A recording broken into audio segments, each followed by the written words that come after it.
Hello दोस्तों, good morning. दोस्तों, मैं लखनलाल आप सबके सामने 5-6 जनवरी 2025 की महत्वपूर्ण करंट अफेयर लेकर उपस्थित हूं। तो दोस्तों, आइए पहला क्वेश्चन करते हैं कि प्रधानमंत्री नरेंद्र मोदी जी ने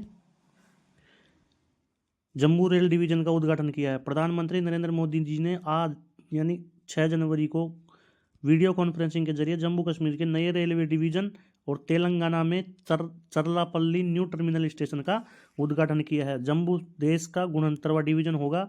अब तक यह उत्तर रेलवे जोन के फिरोजपुर में आता था। ठीक है दोस्तों, साथ ही प्रधानमंत्री ने ईस्ट कोस्ट रेलवे के रायगढ़ रेलवे डिवीजन भवन की आधारशिला भी रखी है। अभी देश में रेलवे में कुल 17 जोन और 68 डिवीजन है। अब जम्मू हो गया तो 69 डिवीजन हो गया। ठीक है ना, 69 डिवीजन हो चुके हैं। जम्मू रेल डिवीजन में उधमपुर, श्रीनगर, बारामूला रेल लिंक को कवर किया जाएगा। वहीं Cherlapally new terminal station Telangana के मेडिकल मलकाजगिरी जिले में स्थित है, जिसे करीब 413 करोड़ रुपए की लागत से तैयार किया गया है।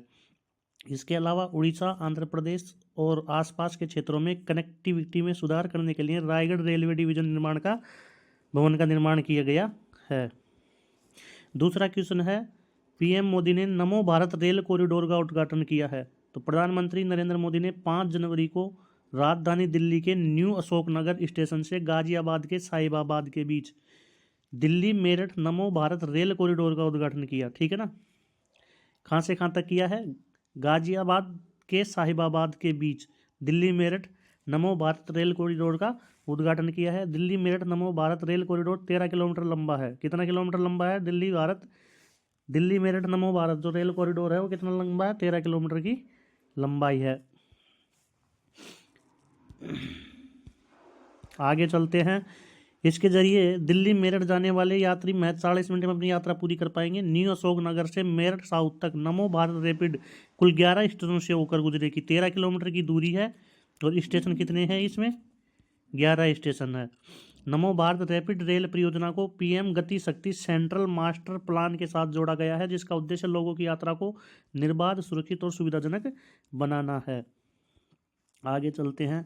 तीसरा क्वेश्चन है कि केंद्र ने अंतर्राष्ट्रीय छात्रों के लिए 2 स्पेशल कैटेगरी में वीज़ा पेश किया है। केंद्र सरकार ने अंतर्राष्ट्रीय छात्रों के लिए 2 कैटेगरियों में वीज़ा पेश किया। भारत सरकार के गृह मंत्रालय ने 5 जनवरी को अंतर्राष्ट्रीय छात्रों के लिए 2 स्पेशल कैटेगरी का वीज़ा शुरू किया, ई स्टूडेंट वीज़ा और ई स्टूडेंट एक्स वीज़ा। कौन कौन से? एक तो ई स्टूडेंट वीज़ा, एक तो ई स्टूडेंट और एक ई स्टूडेंट एक्स वीज़ा। ये वीज़ा भारत में हायर एजुकेशन के लिए इच्छुक विदेशी छात्रों के लिए है। ई स्टूडेंट वीज़ा ऐसे विदेशी छात्रों को जारी किया जाएगा 2 प्रकार के, एक तो ई स्टूडेंट और एक ई स्टूडेंट एक्स। तो ऐसे ई स्टूडेंट वीज़ा ऐसे विदेशी छात्रों को जारी किया जाएगा जो भारत में मान्यता प्राप्त शैक्षणिक संस्थानों में ग्रेजुएशन, पोस्ट ग्रेजुएशन, डायरेक्ट या सर्टिफिकेट प्रोग्राम के लिए एडमिशन चाहते हैं। और ई स्टूडेंट वीज़ा 5 साल के लिए वैध होगा, इसे बाद में बढ़ाया जा सकता है।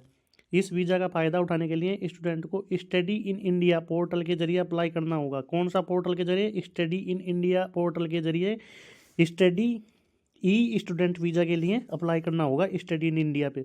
भारत के स्टडी इन इंडिया प्रोग्राम में 600 से अधिक एजुकेशनल इंस्टीट्यूट शामिल है, जो इंजीनियरिंग, मैनेजमेंट, साइंस, आर्ट, योग और बौद्ध अध्ययन जैसे विशेष क्षेत्रों में 8000 से अधिक कोर्स प्रोवाइड करवाते हैं। स्टडी इन इंडिया पोर्टल के जरिए ई स्टूडेंट वीज़ा के लिए अप्लाई कर सकता है। ठीक है ना। बेंगलुरु में होगा एशिया का सबसे बड़ा एयर शो। एशिया के सबसे बड़े एयर शो एरो इंडिया 2025 कौन सा है? एरो इंडिया 2025 10 से 14 फरवरी के बीच में आयोजित किया जाएगा। ये एरो शो का कौन सा संस्करण है? 15वां संस्करण है। एरो शो का 15वां संस्करण कहाँ हो रहा है? बेंगलुरु में हो रहा है। ठीक है दोस्तों, आगे चलते हैं।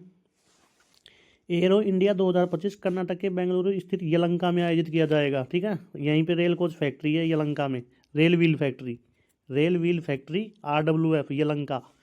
इस कार्यक्रम का थीम है runway to a billion opportunity. Aero India 2025 का थीम क्या है? Runway to a billion opportunity. 13 और 14 फरवरी को लोगों को एयर शो देखने की अनुमति होगी। कार्यक्रम के दौरान मित्र देशों के साथ द्विपक्षीय बैठक भी आयोजित की जाएगी। इस कार्यक्रम में विभिन्न कंपनियों के सीईओ, घरेलू सार्वजनिक सीएमडी और भारत की प्रमुख निजी रक्षा एयरोस्पेस कंपनियां भाग लेगी। आगे चलते हैं। देवजीत सकैया जी बीसीसीआई के सेक्रेटरी बनेंगे। भारतीय क्रिकेट कंट्रोल बोर्ड बीसीसीआई के बीसीसीआई का मुख्यालय कहाँ है? मुंबई के वानखेड़े स्टेडियम में। मुंबई के वानखेड़े स्टेडियम में रोजर बिन्नी इसके अध्यक्ष है। और सेक्रेटरी कौन बनेंगे? देवजीत सकैया जी। देवजीत सकैया जी बोर्ड के अगले सेक्रेटरी होंगे। ये क्यों होंगे? जैसा की जगह लेंगे। देवजीत सकैया 2019 में बीसीसीआई के जॉइंट सेक्रेटरी रह चुके हैं, ठीक है ना, है 2019 से बीसीसीआई के जॉइंट सेक्रेटरी प्रेजेंट तक है। और ये भी ये क्या बन जाएंगे? सेक्रेटरी बन जाएंगे, ठीक है।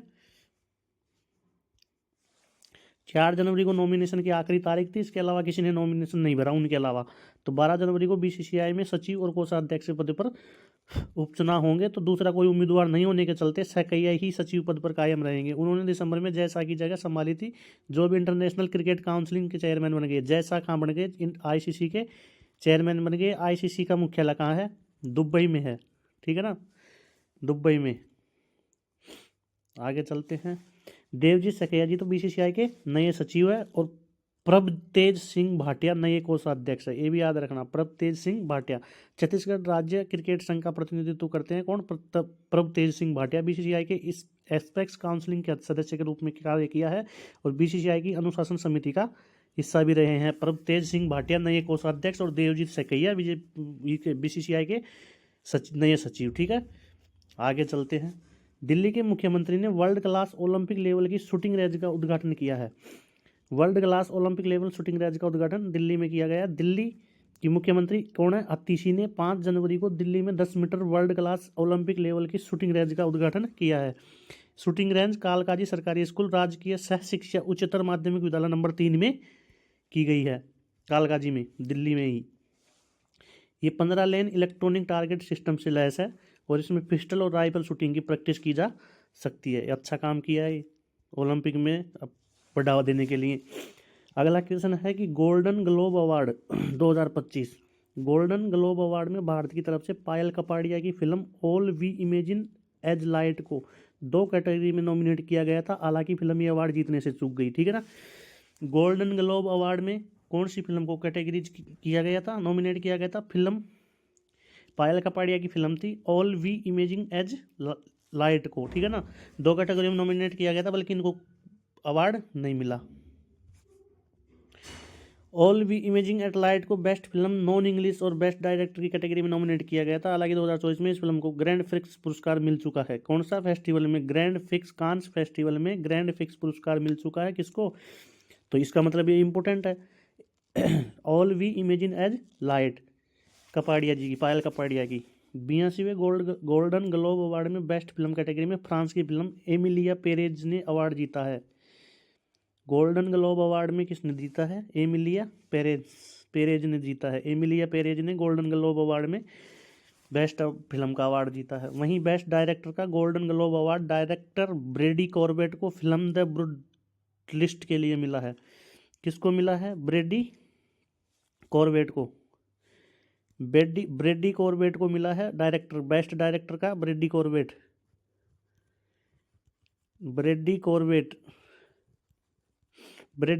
को बेस्ट डायरेक्टर का पुरस्कार मिला है। और बेस्ट फिल्म का पुरस्कार किसको मिला है? एमिलिया पेरेज ने, ठीक है ना। एमिलिया पेरेज को बेस्ट फिल्म का और ब्रेडी कॉर्बेट को बेस्ट डायरेक्टर का पुरस्कार मिला है, ठीक है दोस्तों। आगे चलते हैं। बेस्ट पिक्चर ड्रामा के लिए the Brutalist. Best actor Adrien Brody film. Best female actor Fernando Torres. Best female actor Demi Moore. Best male actor कौन है? Sebastian Stan. Best screenplay Peter Straughan film. Best director का किसको मिला है? ब्रेडी Corbett को, ठीक है ना। और बेस्ट ओरिजिन सॉन्ग कौन सा है? एलमल। बेस्ट फीमेल एक्ट्रेस जोई सल्दाला, ठीक है।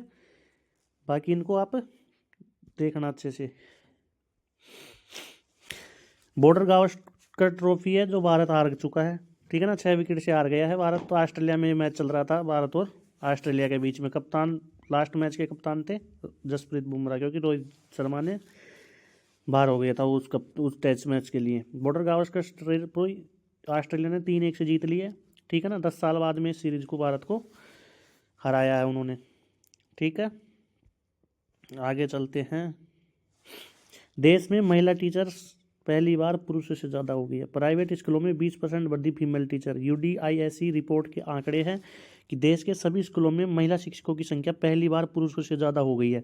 यानी कि देश में भाई साहब मास्टर शिक्षक कम है और शिक्षिका ज़्यादा है, मतलब शिक्षिका महिला शिक्षक ज़्यादा है, ठीक है ना। 98 लाख टीचर है, जिनमें से 52.3 लाख तो फीमेल टीचर है। 2018-19 में आंकड़ा 47.14 लाख की थी, ठीक है।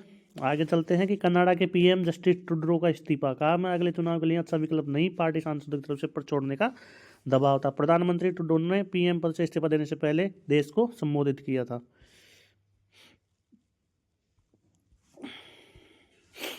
कोरोना जैसे चीनी वायरस के भारत में 6 केस मिल गए हैं। जो ये अभी HMPV जो केस चल रहा है ना, HMPV जो वायरस का केस चल रहा है वो चाइना में से भारत में आ चुका है और भारत में 6 केस मिल चुके हैं, ठीक है ना। सबसे पहला केस कर्नाटक में मिला है। कर्नाटक और तमिलनाडु में 2-2 और बंगाल गुजरात में 1-1 बच्चा संक्रमित मिला है। ये 3 से 8 उम्र के बच्चे, यानी कि ये वायरस बच्चों में ज़्यादा फैल रहा है, ठीक है। तो सावधानी बरते सभी, और भारत सरकार की तरफ से भी गाइडलाइन जारी हो चुकी है देश में, और आपात मीटिंगें भी हुई है, और स्वास्थ्य मंत्रालय भी इसको हल्के में नहीं ले रहा है, ठीक है दोस्तों। क्या पता कोरोना की तरह कोई महामारी ना आ जाए। चीन में फैले कोरोना जैसे वायरस HMPV के भारत में अब तक 6 केस सामने आ चुके हैं, ठीक है ना। HMPV संक्रमण मिला, यह बच्चा राजस्थान में भी आ गया है, ठीक है। ह्यूमन मेटान्यूमो वायरस 2 महीने का बच्चा है, अहमदाबाद में मिला, ये राजस्थान का। इलाज के लिए अहमदाबाद पहुंचा है। इससे पहले सोमवार सुबह कर्नाटक में 3 महीने की बच्ची और 8 महीने के बच्चे में वायरस मिला था, ठीक है। उधर तमिलनाडु के चेन्नई में भी 2 बच्चे संक्रमित मिले हैं, ठीक है ना। तो सभी सावधानी बरते, मास्क लगाकर रहने लग जाए अब से ही। बच्चों में होता है, हो रहा है ज़्यादातर 3 से 8 वर्ष के बच्चों में, पर फिर भी पौष्टिक खाए पिए। केंद्र सरकार ने इसके खिलाफ मतलब एडवाइज जारी कर दी है। पहला केस कर्नाटक में, दूसरा केस भी कर्नाटक में, तीसरा गुजरात में, चौथा पश्चिम बंगाल में और 5वां और छठा तमिलनाडु के चेन्नई में, ठीक है दोस्तों। टेस्ट टीमों को 2 डिवीजन में बांटने की प्लानिंग है। एक कोई बांटा नहीं है, लेकिन बांटने की प्लानिंग है। 2027 के बाद लागू कर सकते हैं इनको, ठीक है ना। इसमें जैसे कि डिवीजन 1 में और डिवीजन 2 में, ऐसे डिवीजन 1 में India, Australia, England, south Africa, New Zealand और श्रीलंका, पाकिस्तान को रखा जा सकता है। और डिवीजन 2 में West Indies, Bangladesh, Ireland, Afghanistan और जिम्बाब्वे को रखने की तैयारी हो सकती है, ठीक है। महिला उद्यमियों को सशक्त बनाना ही मीरा भाईंदर में फराली शक्ति पहल शुरू की है। मीरा भाईंदर नगर निगम MBMC ने नीति आयोग के महिला उद्यमशीला मंच के साथ मिलकर महिला उद्यमियों के पारंपरिक स्नैक उत्पादन में सशक्त बनाने के लिए पराल सखी योजना, कौन सी पराल सखी योजना, महिला उद्यमियों को सशक्त बनाने के लिए की गई है, ठीक है ना, पराल सखी योजना। आगे चलते हैं। प्रशिक्षण कौशल मिलेगा 25 महिलाओं को व्यापार संचालन में, और GEGP फाउंडेशन द्वारा ये संचालित किया जाएगा, ठीक है ना। एजुकेशन गवर्नेंस और पब्लिक पॉलिसी के तहत MBMC द्वारा स्थापित केंद्रीय रसोईघर स्वयं सहायता समूहों की महिलाओं को पेशेवर के रूप में स्नैक्स तैयार करने में सक्षम बनाने के लिए की गई है। कौन सी योजना? पराल सखी योजना, ठीक है। किसके साथ मिलकर? MBMC द्वारा की गई है, ठीक है दोस्तों। किसके साथ मिलकर की गई है? WE के महिला उद्यमिता मंच के साथ मिलकर की गई है पराल सखी योजना। WEP की भूमिका और अवार्ड टू रिवार्ड पहल। नीति आयोग द्वारा 2018 में स्थापित 2022 में सार्वजनिक निजी साझेदारी के रूप में परिवर्तन। WEP महिला उद्यमियों को वित्तीय सहायता, बाजार लिंकेज, प्रशिक्षण और स्किलिंग, मार्गदर्शन, नेटवर्किंग, अनुपालन और कानूनी सहायता तथा व्यापार विकास सेवाएं प्रदान करके सशक्त बनाता है। 2023 में WEP अवार्ड टू रिवार्ड कार्यक्रम शुरू किया। कब किया? WEP अवार्ड टू रिवार्ड कार्यक्रम 2023 में शुरू किया। किसके तहत शुरू किया था? नीति आयोग के तहत शुरू किया था इसको। नीति आयोग कब बना? 2015 में। इससे पहले क्या था? ये योजना आयोग था। इसके अध्यक्ष कौन है? प्रधानमंत्री खुद होते हैं, ठीक है ना दोस्तों। पराल सखी योजना इसके तहत WEP के तहत मिलकर की गई है स्टार्ट। 38वें राष्ट्रीय खेलों का मसाल तेजस्विनी। 38वें राष्ट्रीय खेलों की मसाल है तेजस्विनी। 38वें राष्ट्रीय खेलों की मेजबानी पहली बार उत्तराखंड द्वारा की जाएगी। 38वें राष्ट्रमंडल खेलों की मेजबानी कौन करेगा? अब की बार उत्तराखंड करेगा, जो राज्य खेल के इतिहास में एक महत्वपूर्ण घटना है। खेलों की मसाल जिसमें तेजस्विनी नाम दिया गया है। उत्तराखंड में 38वां राष्ट्रीय खेल होगा जिसकी मसाल को क्या नाम दिया? तेजस्विनी नाम दिया गया है। राज्य भर ने अपनी यात्रा शुरू कर दी है। खेलों को लेकर उत्साह जागरूकता फैलाने के लिए मुख्यमंत्री कौन है? पुष्कर सिंह धामी उत्तराखंड के। हल्द्वानी से मसाल रैली को रवाना किया। ये रैली 3823 किलोमीटर चलेगी, ठीक है। और 28 से 14 जनवरी 2025 तक राजीव गांधी अंतर्राष्ट्रीय स्टेडियम देहरादून में ये आयोजित होंगे 38वें राष्ट्रीय खेल। मसाल रैली का शुभारंभ और मसाल का नाम क्या है? तेजस्विनी, ठीक है ना। 38वें राष्ट्रीय मंडल खेल कहाँ हो रहे हैं? उत्तराखंड के में हो रहे हैं, पिथौरागढ़, अल्मोड़ा, ठीक है। कहाँ होंगे? राजीव गांधी इंटरनेशनल देहरादून में। 38वें राष्ट्रीय खेल की तिथियां 28 जनवरी से 14 फरवरी तक होंगे। मुख्य स्थल राजीव गांधी अंतर्राष्ट्रीय स्टेडियम देहरादून में। मास्कट, एंथम और लोगों को मुख्यमंत्री पुष्कर सिंह धामी द्वारा उद्घाटन के दौरान अनावरण किया गया है। प्रतियोगी पूरे देश से एथलीट विभिन्न खेलों में हिस्सा लेंगे। एथलेटिक्स, हॉकी, फुटबॉल और बैडमिंटन। तेजस्विनी इसकी मसाल का नाम है। किसका नाम है? तेजस्विनी मसाल का नाम है। मसाल का नाम तेजस्विनी उज्ज्वलता, शक्ति और खेलों की चमकदार भावना का प्रतीक है। किसका प्रतीक है? उज्ज्वला, शक्ति और खेलों की चमकदार भावना का प्रतीक है मसाल, ठीक है दोस्तों। आगे चलते हैं। मसाल तेजस्विनी हल्द्वानी उत्तराखंड में होगा, ठीक है। देहरादून में होगा। राजीव गांधी अंतर्राष्ट्रीय स्टेडियम में होगा। 38वें राष्ट्रीय मंडल खेल होंगे, ठीक है। राष्ट्रीय खेल होंगे। हनोई को दुनिया का सबसे प्रदूषित शहर घोषित दिया गया है। हनोई किसकी राजधानी है? वियतनाम की राजधानी है। इसको सबसे प्रदूषित शहर घोषित कर दिया गया है, ठीक है। पंचायत से संसद 2.0 महिला नेताओं को सशक्त बनाना। पंचायत से क्या? संसद तक 2.0। पंचायत से संसद, पंचायत टू संसद 2.0 2025 6 जनवरी को राष्ट्रीय महिला आयोग, लोकसभा सचिवालय और आदिवासी मामलों के मंत्रालय ने संविधान सदन के केंद्रीय हॉल में पंचायत से सदन 2.0 का उद्घाटन किया है। पंचायत से सदन में महिलाओं को भेजने के लिए पंचायत से सदन 2.0 का उद्घाटन किया। यह पहल भगवान बिरसा मुंडा की 150वीं जयंती के अवसर पर आयोजित की गई, जो एक सम्मानीय आदिवासी नेता और स्वतंत्रता सेनानी थे। कौन? बिरसा मुंडा। उनके आधार पर यह की गई है, उनके जन्मदिवस पर की गई है, 150वीं जयंती पर, ठीक है ना, उनकी जयंती पर की गई है। और पंचायत से संसद 2.0 भागीदारी। इस कार्य में 22 राज्यों संघ शासित प्रदेश 502 निर्वाचित महिलाओं प्रतिभागियों भाग लिया। इसका उद्देश्य, इस पहल का मुख्य उद्देश्य इन महिलाओं को संवैधानिक प्रावधानों, संसदीय प्रक्रिया और शासन के बारे में जागरूक करके नेतृत्व क्षमता को बढ़ाने ताकि वे प्रभावी नेतृत्व निभा सके। मुख्य सत्र और वक्ता। संवैधानिक प्रावधान। 73वां संविधान संशोधन। पंचायत आदिवासी क्षेत्रों में विस्तार अधिनियम PESA पर विशेष ध्यान दिया गया है। 73वां संविधान संशोधन किससे संबंधित है? आदिवासी क्षेत्रों में विस्तार से संबंधित है, ठीक है। 73वां संविधान संशोधन। सरकारी योजनाएं। आदिवासी मुद्दों पर सरकारी योजनाओं पर चर्चा, जो विशेषज्ञों और संशोधित सदस्यों द्वारा संचालित की गई है। नेतृत्व, शिक्षा और ग्रामीण विकास जैसे इन प्रतिनिधि योगदान को पहचान करने वाले सत्र है। तो शिक्षा और ग्रामीण मंत्रालय के, विकास मंत्रालय के तहत ही होगा इसका, ठीक है ना। 73वां संविधान संशोधन आदिवासी क्षेत्रों में विस्तार है। पंचायत से संसद 2.0। उपस्थिति। लोकसभा के अध्यक्ष ओम बिरला जी, केंद्रीय मंत्री अन्नपूर्णा देवी जो महिला बाल विकास मंत्री है, जोआम ओराम आदिवासी मामले के मंत्री हैं, ठीक है ना। NCW जो विजय राहटकर क्या है? नेशनल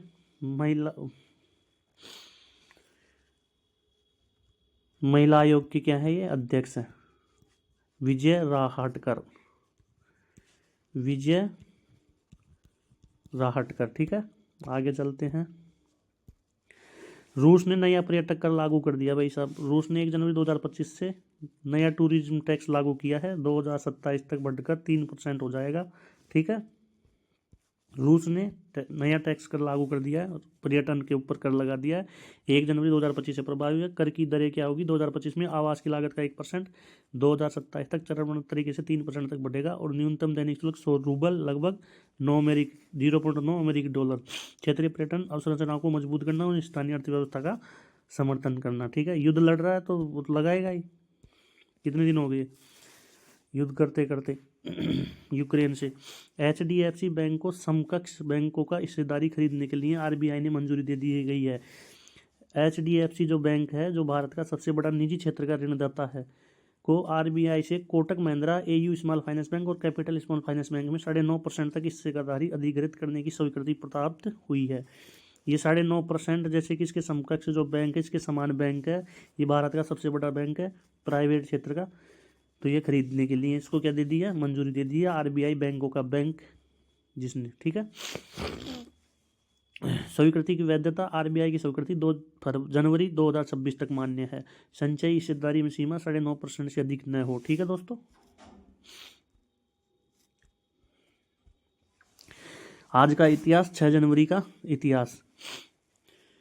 6 जनवरी 1989 में आज के दिन पूर्व प्रधानमंत्री इंदिरा गांधी की हत्या के दोषियों सतवंत और कोहरे को फांसी दी गई थी। 2010 में दिल्ली में यमुना बैंक आनंद विहार सेक्शन की मेट्रो परिचालन की शुरुआत हुई थी। 6 जनवरी 2002 में बांग्लादेश की मुद्रा से पूर्व राष्ट्रपति शेख मुजीब का चित्र हटा दिया गया था। 6 जनवरी 1983 में भारतीय राष्ट्रीय कांग्रेस को पहली बार आंध्र प्रदेश और कर्नाटक विधानसभा चुनावों में हार का सामना करना पड़ा था। 6 जनवरी 1950 में ब्रिटेन ने चीन को कम्युनिस्ट सरकार की मान्यता दी थी। ब्रिटेन ने चीन को कम्युनिस्ट सरकार की मान्यता दी थी 1950 में, 6 जनवरी को। 6 जनवरी 1947 में भारतीय राष्ट्रीय कांग्रेस कमेटी ने भारत का विभाजन स्वीकार किया था। 6 जनवरी 1947 को भारत का विभाजन स्वीकार कब किया गया था? भारत का विभाजन स्वीकार कब किया था? 6 जनवरी 1947 को भारत का विभाजन स्वीकार कर लिया था कांग्रेस ने, ठीक है दोस्तों। तो आज के लिए इतना ही। तो आज की करंट अफेयर आपकी हो गई, कल मिलते हैं आपसे इसी टाइम में, ठीक है दोस्तों। धन्यवाद सभी को, थैंक यू।